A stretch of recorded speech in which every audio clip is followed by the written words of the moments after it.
நன்றி கெட்ட உலகமடா, நாலு நிகழுது கலகமடா.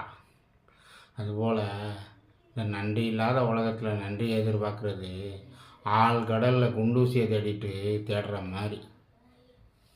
கண்டிப்பாக குண்டூசிக்கு எப்படி கிடைக்காதோ அதுபோல் நன்றி யாரிடமும் கிடைக்காது. எதிர்பார்க்குறது முட்டாள்தனம். அன்றைக்கி நம்ம நல்லா செஞ்சோமே அவங்களுக்கு, நமக்கு கண்டிப்பாக அவங்க ஹெல்ப் பண்ணுவாங்க அப்படி நம்பி இருக்கிறோம் பாரு, அதுதான் பெரிய முட்டாள்தனம். நம்ம யாரை நம்பி நல்லதெல்லாம் செஞ்சோமோ அவங்க தான் நம்மளை வச்சு செய்வாங்க.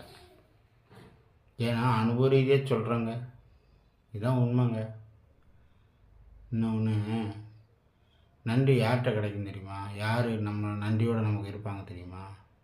ஒரு 5 ஜீவன் தாங்க. ஆடு, மாடு, கோழின்னு நாய் எல்லாமே தான். இந்த ஆடு, மாடு, கோழியெல்லாம் நம்ம அதை உயிரை கொடுத்து நம்மளை வாழ வைக்கிது. அதுக்கு நம்ம என்ன கைமாறு பண்ணணும் சொல்லுங்கள்? ஒன்றும் இல்லை. அப்புறம் நன்றி உள்ளது யார்? 6 அறிவு படித்த மனசும் இல்லை, 5 அறிவு படித்த இந்த மிருக ஜென்மங்கள்னு சொல்லுவோம். மிருக ஜென்மங்கள் கூட சொல்லக்கூடாது, நம்ம தான் மிருகம். அது உண்மையில் அதுதான் போற்ற வேண்டியது. புரியுதா? தயவுசெய்து நன்றியை மாத்திரம் எதிர்பார்க்காதீங்க. நம்மளுக்கு அதுக்கு மாறாக தான் நடக்கும். இது உலகத்துக்கு தகுந்த மாதிரி நம்மளை மாற்றிக்கிட்டு வாழ்ந்தால் தான் நம்ம பிழைக்க முடியும். யாருக்கும் எதுவும் கொடுக்கலனாலும் பரவாயில்ல, யாரையும் கெடுக்காமல் இருந்தால் போதும்.